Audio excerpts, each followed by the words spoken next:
She was a happy young teacher who was getting ready for her wedding in the spring. On that cold January morning, she woke up talking about flowers for her wedding. By evening, she was dead on her kitchen floor with more than 20 stab wounds. Police locked down the apartment, and even though there were no signs she fought back or that someone broke in, they quickly said she killed herself. But there were old bruises on her body, a broken door lock that didn't make sense, and her boyfriend's story kept changing. These things made the case very confusing. What really happened to Ellen Ray Greenberg that night? And why do the official answers just make more questions? This is the sad story of Ellen Ray Greenberg's murder. Numbers show that about 30% of violent crimes around the world are never solved, even with better technology, better ways to investigate, and big DNA databases. Usually, most cases get solved quickly, but some take years or even decades before the criminal gets caught. The Ellen Ray Greenberg case is special because after many years of looking into it, very little progress has been made. The investigation has had many problems, creating more questions than answers over time. The violent killing of this young woman is still a mystery, with investigators strangely trying to say that the happy Ellen, who was excited about planning her wedding, suddenly decided to kill herself. Ellen was born in New York in June 1993 to Santa and George Greenberg. She was their only child and grew up with lots of love and care. In high school, she played team sports and was a good athlete. Ellen was lively, full of energy, and friendly. She also did well in school, especially in subjects like English and history. After high school, she went to Pennsylvania State University and got a degree in public relations. But after starting to work in that field, Ellen realized it wasn't what she wanted to do. While working, she also took classes online at a teaching school. A few years later, she graduated with high grades and moved to Philadelphia, where she got a job teaching middle school at a local school. Her family said Ellen's life was going really well. She was full of energy, had big dreams for the future, and really loved her job and her young students. At the same time, Ellen was dating a young man named Samuel or Sam Goldberg, who came from a rich and well-known family in the city. They had started planning their wedding together. Sam's family had money and power. His parents owned a big business and his uncle was famous as one of the best lawyers in the state. The couple met in 2009 at a party through friends they both knew and liked each other right away. What started as friendship quickly became a serious romantic relationship, and soon they decided to live together. Just before 2011, Sam asked Ellen to marry him, giving her a beautiful diamond ring as a New Year's gift. The couple then started getting ready for their wedding planned for spring of that year. Both families were happy about the engagement, and it seemed like nothing could stop the couple's happiness. Ellen got busy with the fun jobs of planning a wedding, making lists of guests, sending invitations, picking the place and decorations, trying on dresses, creating her perfect look, and planning the honeymoon. What's interesting is that Ellen did almost all of this planning by herself, while Sam hardly helped at all. However, their loved ones didn't think much about this, and Ellen never said she was unhappy about it. It's true that some strange details only got attention after the tragedy happened. In January 2011, the city was covered in heavy snow and freezing cold. On the 26th, Ellen went to work at the school like usual. But by late morning, strong wind and a blizzard made them cancel classes, and both students and teachers were sent home. Ellen went back to the apartment she shared with Sam. Their home was in a quiet, comfortable apartment building in a peaceful part of the city. Sam came home shortly after. Some reports said the couple had a fight that day, which Sam first admitted but later said didn't happen. Around 5 p.m., Sam left to go to the gym inside the same apartment building. Sam was gone for less than an hour, but when he came back, he found the apartment door locked from the inside. He started by knocking loudly and over, then called out Ellen's name, which made nearby neighbors notice. He also called and texted her phone, but there was no answer, even though the phone was clearly inside the apartment. After not getting any response, Sam went downstairs to the building security guard for help. He explained what was happening and asked if the guard could open the front door. The guard said no, saying it wasn't his job and that he couldn't leave his post. Frustrated, Sam went back to his floor and decided to handle it himself. He slammed his shoulder into the door, breaking the lock on the first try.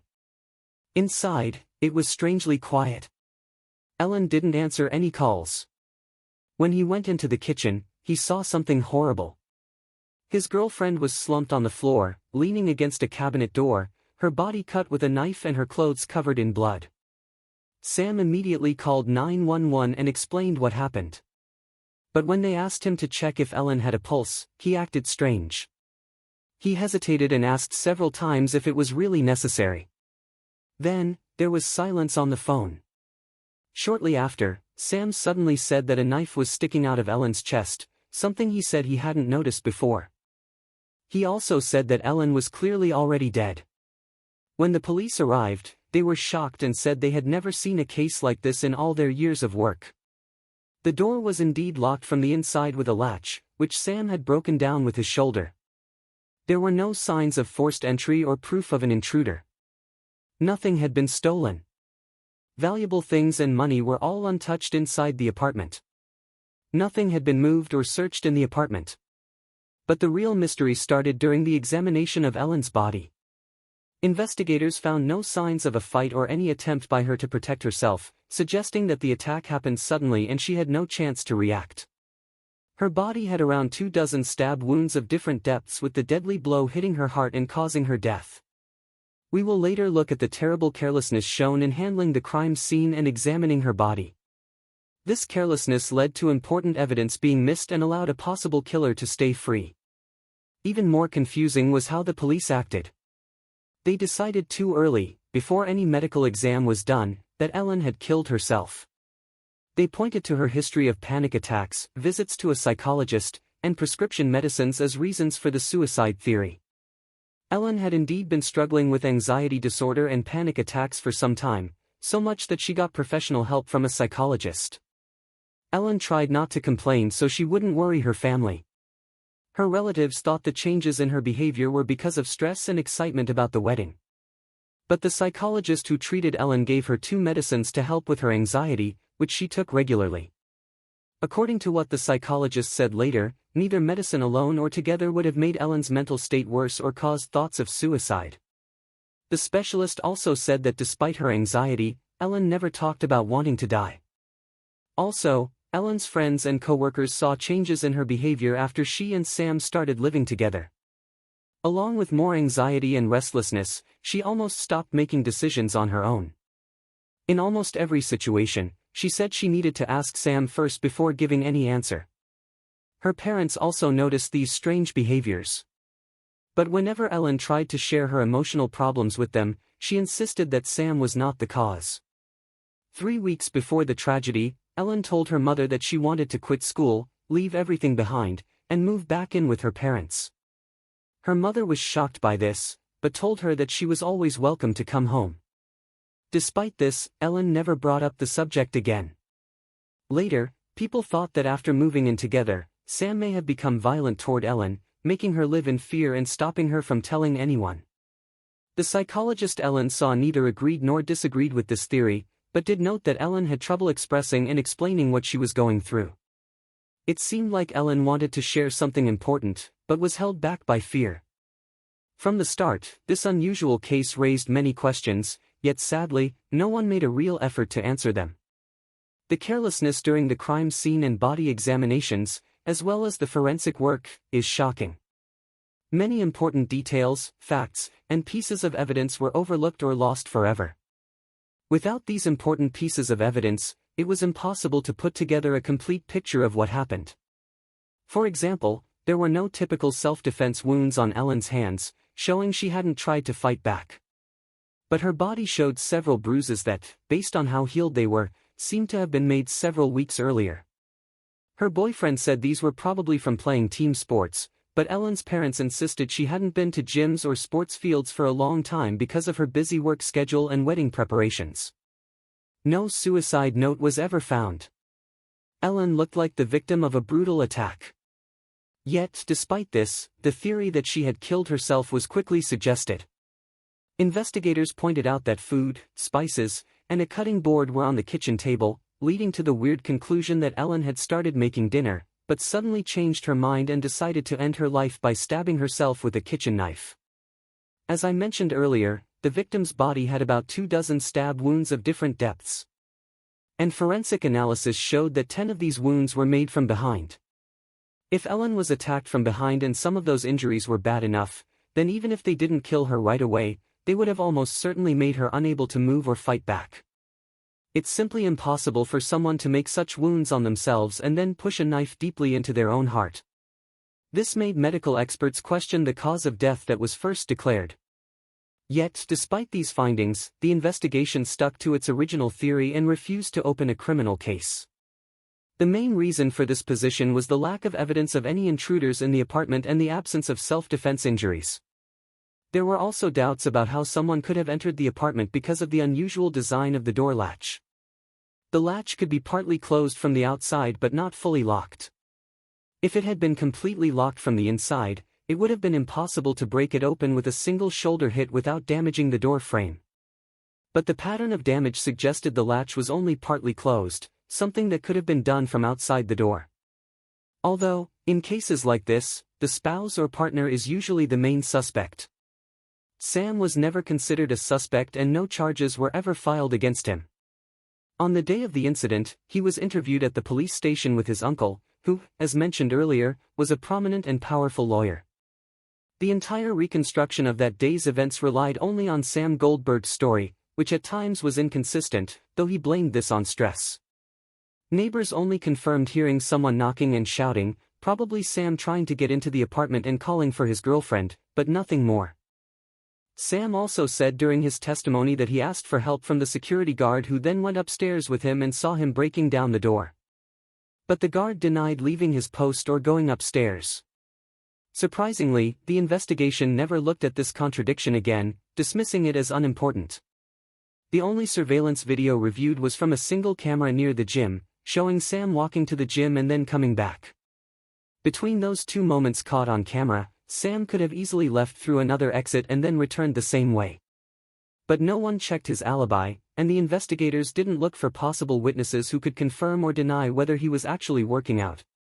Notably, Sam waited almost an hour after finding the door locked and his girlfriend not responding before calling the police. The officer who took the call found Sam's behavior odd despite his screaming and crying. The officer thought his panic was fake because Sam was calm enough to answer questions clearly and his voice didn't shake. When asked to start CPR, Sam hesitated, questioning if it was necessary, then got quiet and eventually mentioned a knife sticking out of Ellen's chest, something he said he hadn't noticed earlier. Interestingly, before calling the police, Sam contacted his parents and his uncle, who was a lawyer, and arrived at the apartment before the authorities. As previously mentioned, Sam also went to the police station with his uncle for questioning. The next day, he returned to the sealed apartment with the same uncle to get Ellen's personal belongings, taking 2 laptops, a phone, and a tablet. When the investigation finally decided to examine Ellen's devices a few days later, they found search queries about suicide. The officers who first arrived at the scene did only a quick examination and quickly concluded that Ellen had killed herself. Even as new information came up, they refused to reconsider their first ruling. While the exact order of wounds couldn't be determined, it was clear the deadly blow was to the heart. The medical examiner who did the autopsy found these findings suspicious and started his own deeper inquiry, sending a spinal cord sample to a specialist to see whether it had been damaged. If the spinal cord had been injured, Ellen would have been paralyzed and unable to stab herself in the heart. Yet, unexpectedly, the specialist changed his position and abandoned the investigation, saying the spinal cord was intact. Though this report was never officially added to the case files, it also raised no alarms that despite Ellen's many severe wounds, there was surprisingly little blood at the scene, suggesting someone might have cleaned it up. But nobody made any effort to investigate potential wiped-away evidence. The use of luminol, a chemical that shows traces of blood, was completely overlooked during the investigation. The trash bins in the apartment were never checked either, so if any evidence was thrown away there, it was lost forever. Ellen's grieving parents were told of her death by the Goldberg family, who were the first to arrive at the scene. Since the Greenbergs lived several hundred miles away, they rushed to be with their daughter's belongings as soon as possible. Santa and George couldn't accept what had happened and firmly rejected the idea that Ellen would kill herself. Despite their heartbreak, the parents were never given a clear explanation of what happened that night. Only a brief conclusion and a refusal to open a criminal case. Determined to find the truth, the Greenbergs started their own investigation with the help of independent experts. Soon after, a private detective reached out, offering his help for free because he wanted to solve the mystery himself. After reviewing the case files, the detective concluded that Ellen's body had been moved after death. This theory was supported by the presence of a dried blood trail running from her nose toward her ear, which didn't make sense with the fact that she was found sitting. Blood couldn't have flowed that way unless she had been moved. He also found smeared stains on the floor that looked like drag marks. Additionally, during a second interview, the security guard remembered that Sam, who had come asking for help, was dressed in a tracksuit and said he had just returned from the gym. Yet, he was wearing boots and had no bag with a change of shoes. Despite this new evidence and witness statements, the Greenbergs were once again denied the opening of a criminal case or further investigation. They were even refused access to key case files, including the recording of Sam's call to the police and surveillance footage showing when he walked toward the gym and later returned. 4 years later, a new young officer joined the county's homicide unit as an assistant prosecutor. Having heard about this strange, unsolved case during his university days, he decided to get the archive materials to uncover the truth. He was particularly interested in the injury to the back of Ellen's head, which could show she was attacked unexpectedly from behind. Another point of interest was the note saying no spinal cord injury had occurred, but no official documentation existed to confirm this. Despite multiple efforts, the assistant district attorney was unable to find any report related to Ellen's spinal injuries. The document was reportedly lost somewhere in the archives. So the young officer officially requested a copy from the Center of Forensic Medical Examination. That's when it was revealed that no such conclusion had ever been issued and the body had never been examined for spinal cord injuries. Miraculously, a fragment of Ellen's spine had been preserved and was available for re-examination. An independent expert was brought in and found that the spinal cord had been damaged in several places, making it impossible for Ellen to have made the later wounds on herself. These findings were submitted to the police, but after reviewing the new evidence, they once again declined to open a criminal investigation. Then, in 2018, the coroner officially ruled that all 20 wounds were self-inflicted without any doubt. With justice at another dead end, Ellen's devastated parents hired a new lawyer. Together, they gathered all documents, previously overlooked evidence, facts, and witness statements. In 2019, they filed a lawsuit against the coroner and forensic experts who had mishandled the case and effectively ruined the investigation. The following spring, the lawsuit was heard and settled, but the trials were postponed indefinitely because of the global pandemic. Although there was hope that the case would be reopened or reclassified, police and medical examiner carelessness combined with the resulting confusion led to the loss of critical evidence that could never be recovered. Ellen's grieving parents even created a social media page to share updates on the investigation, posting official documents, new details, and theories. Family, friends, and colleagues all insist that Ellen could never have killed herself, especially not in such a brutal way. She was known to be squeamish around blood and had a very low pain tolerance, never even getting tattoos or piercings. In the summer of 2022, the case was dismissed again. However, the Greenbergs managed to have it transferred to the district attorney's office where a new prosecutor took charge. The investigation was reopened 11 years after the tragic events. Yet to this day, the case remains unsolved. So, what happened to Sam? During the first year following the tragedy, Samuel made some attempts to stay in contact with his arranged in-laws. However, he refused to participate in any investigations they started and declined to cooperate with the police, showing little interest in the case. He consistently supported the official story that his girlfriend had made the fatal wounds on herself. Not long after, Goldberg found comfort in a new relationship and married another woman just a year later. The couple moved to a different state and completely cut ties with the Greenberg family. Today, Sam and his wife are raising 2 children together, and he tries to keep any memories of his late ex-girlfriend far from his mind.